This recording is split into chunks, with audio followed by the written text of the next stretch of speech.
Welcome to This Week in Pediatrics. This week we're covering 10 notable papers spanning antibiotic stewardship and diagnostics in the office and emergency department, technology at the bedside in the neonatal intensive care unit, and the systems that surround vulnerable children, schools, child protective services, telemedicine, and immunization delivery. Let's dive in. We'll start with 2 papers about how we make diagnostic decisions in acute care. In the Journal of Pediatrics, a randomized controlled trial enrolled 40 primary care pediatricians who all had above-average rates of treating acute otitis media with antibiotics, and randomized them to performance feedback with education, a digital otoscope, both or neither. Using a difference in differences approach, the feedback plus education arm cut the acute otitis media treatment rate by nearly 13 percentage points relative to control, and the combined arm by about 10 points. Digital otoscopy on its own did not produce a statistically significant change. The confidence interval crossed 0. That's an important negative signal, because the intuitive assumption is that if you can see the drum better, you'll diagnose more accurately. Clinicians did report better visualization, and 70% preferred the digital device, so the technology may still have a role, but this trial says the active ingredient for stewardship is showing clinicians their own data alongside the diagnostic criteria.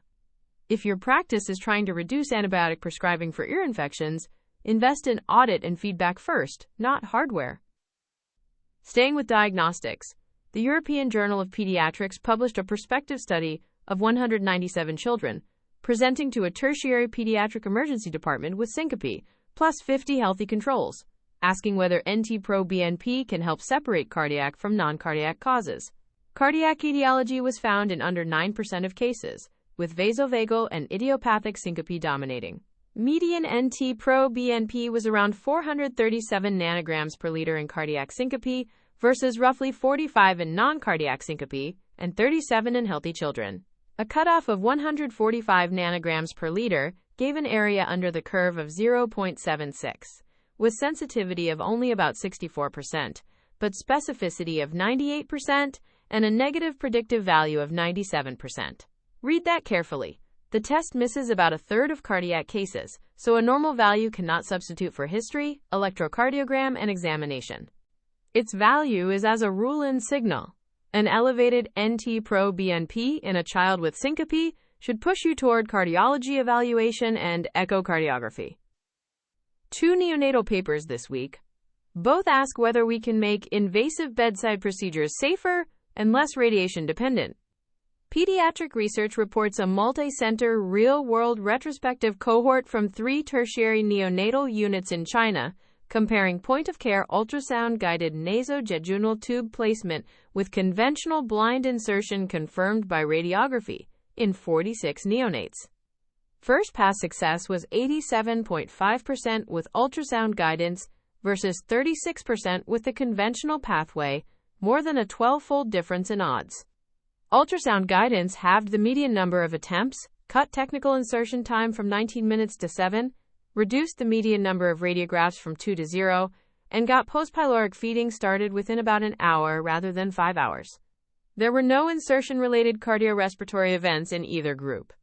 This is retrospective, small, and reflects pathways chosen in routine practice rather than randomization, so confounding by operator skill is plausible, and the authors themselves call for prospective validation and standardized training requirements.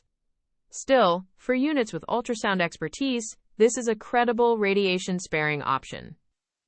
Alongside that, the Journal of Pediatrics published a single-arm feasibility study from a Level 3 unit in Hanoi using newly developed preterm-sized supraglottic airways to deliver surfactant to 45 infants with birth weights between 800 and 1,500 grams. Placement succeeded in 98% of infants, 82% on the first attempt, with a median time to airway placement of 21 seconds. And notably, for over a quarter of cases, this was the provider's first ever use of the device. Surfactant was delivered by supraglottic airway in 93%, and median fraction of inspired oxygen fell from 0.40 to 0.25 an hour later. There were 3 desaturations below 60%, and 1 bradycardia, with no other procedure-related serious adverse events, and no signal of worse performance in the smallest infants under 1,000 grams. This is feasibility and safety data only, with no comparator, so it does not yet tell us whether supraglottic surfactant matches intubation or less invasive catheter techniques on clinically important outcomes. But it suggests the technique is learnable quickly, which matters most in settings where skilled intubation is scarce. The final group of papers is about the systems around the child, rather than the child in front of you. Pediatrics published an analysis of school asthma readiness in a nested cohort of 202 children, aged 5 to 13, enrolled in a larger randomized trial, an almost entirely Black cohort, in which nearly three-quarters had visited an emergency department for asthma in the previous year. While 79% of schools knew the child had asthma, only 31% had reliever medication and a valved holding chamber available, and just 7% had an asthma care plan on file.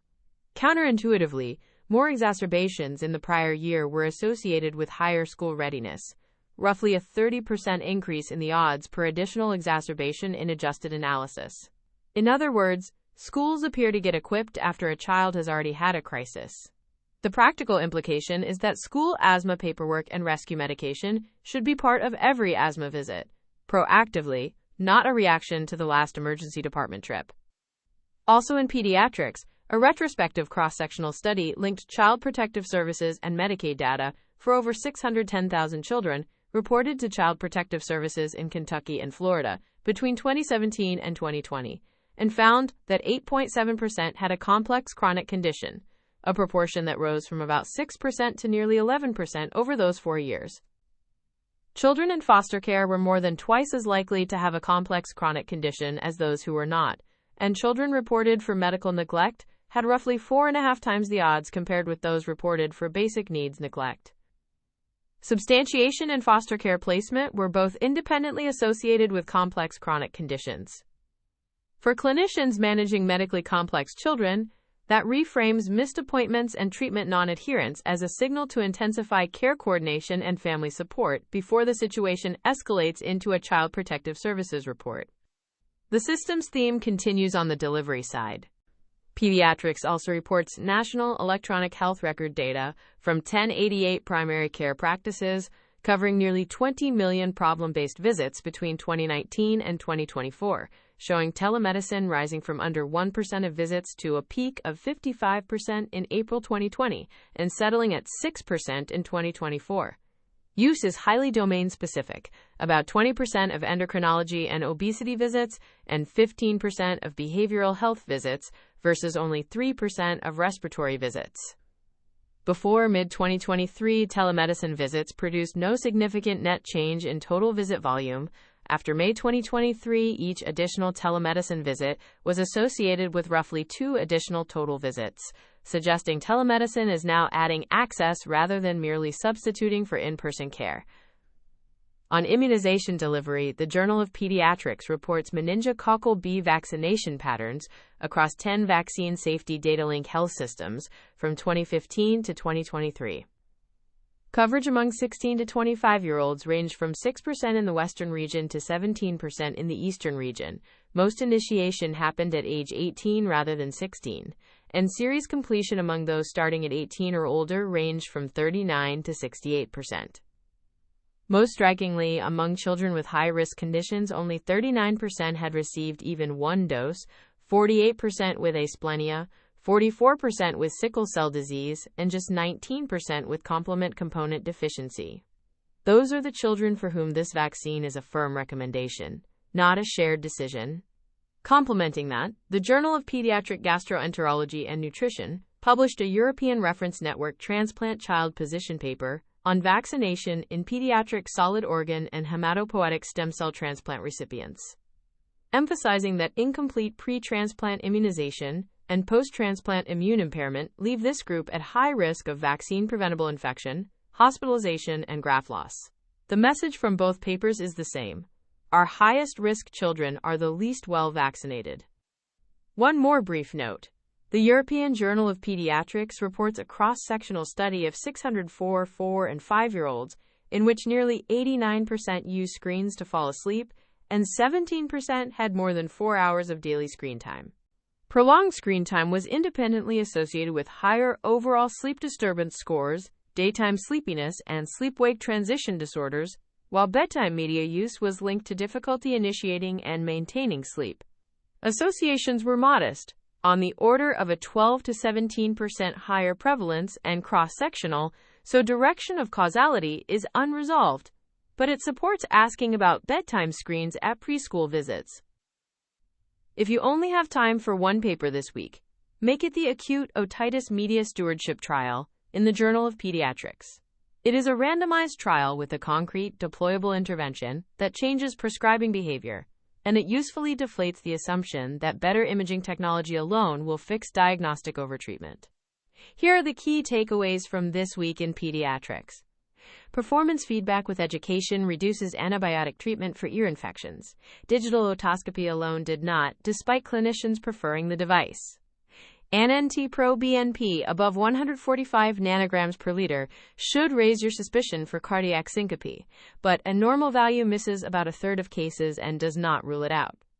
Point-of-care ultrasound guidance for neonatal nasojejunal tubes substantially improved first-pass success and nearly eliminated radiographs in a small retrospective multicenter cohort, and preterm-sized supraglottic airways were feasible and quickly learnable for surfactant delivery in infants down to 800 grams. Both need prospective trials. Meningococcal B coverage is low overall and more concerning. Fewer than half of children with asplenia, sickle cell disease, or complement deficiency have received a single dose. And children with complex chronic conditions are overrepresented in Child Protective Services reports and foster care, especially for medical neglect, arguing for earlier and more intensive family support. That's your roundup for this week in pediatrics. The full transcript and references are available on the episode page in your AudioScholar library. This is an AI-curated summary. For clinical decisions, always consult primary sources and current guidelines. See you next week. If this weekly briefing is useful, follow the show in your podcast app so new episodes arrive automatically. And if you have a paper you have been meaning to read, upload the PDF or paste any link at audioscholar.cc. We will turn it into audio like this one, in any of 31 languages. This is an automated summary generated by artificial intelligence, which can make mistakes. Always review the original source materials.